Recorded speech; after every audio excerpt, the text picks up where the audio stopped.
Glucose কোথা থেকে বের করবে? লিভার থেকে। না, লিভারকেই তো blood বলছে ইনসুলিন, ব্লাড থেকে বের করবে। হ্যাঁ, মাসলসে গিয়ে কি বলবে? মাসলসে গিয়েও এই সেম কথা বলবে। মাসলসে গিয়েও কি বলো? এই সেম কথা বলবে। আর অ্যাডিপোস টিস্যুতে গিয়ে গ্লুকোজ কি বলবে জানো? অ্যাডিপোস টিস্যুতে গিয়ে গ্লুকোজ বলবে যে তুমি ওগুলারে বের করে নাও, তুমি ব্লাড থেকে গ্লুকোজকে বের করে নাও। You take out. পেস্ট হচ্ছে না কেন? কি ব্যাপার, পেস্ট করতে পারছি না কেন?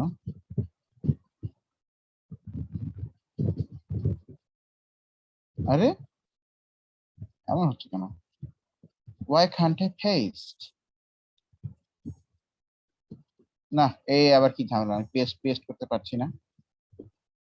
তো গ্লুকোজকে অ্যাডিপোস টিস্যুকে বলবে তুমি গ্লুকোজকে ব্লাড থেকে আউট করে নাও,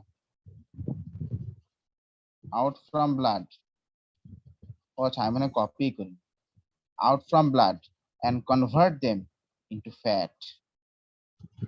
Convert them into কি? Fat. কি ঠিক আছে কিনা?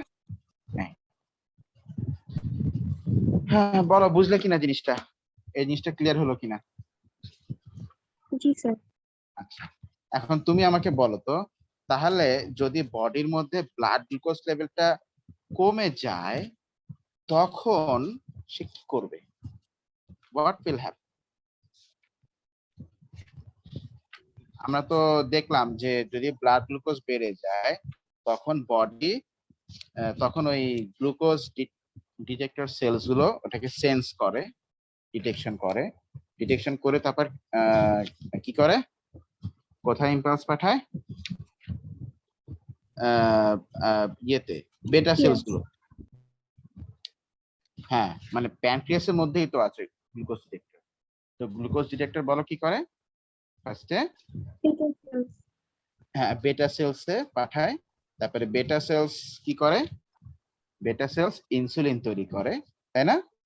ইনসুলিন তৈরি করে, এন্ড সেই ইনসুলিন গুলো দেন বিভিন্ন অর্গানে যায়, লিভারে যায়, মাসেলসে যায়, অ্যাডিপোস টিস্যুতে যায়, গিয়ে যাকে যার যার মধ্যে কাজ করে সবাইকে বলে যে তোমরা গ্লুকোজকে অ্যাবজর্ব করো। ঠিক আছে, এখন কথা হচ্ছে ইনসুলিন এই কাজটা কিভাবে করে? একটু দাঁড়াও মা, দাঁড়াও।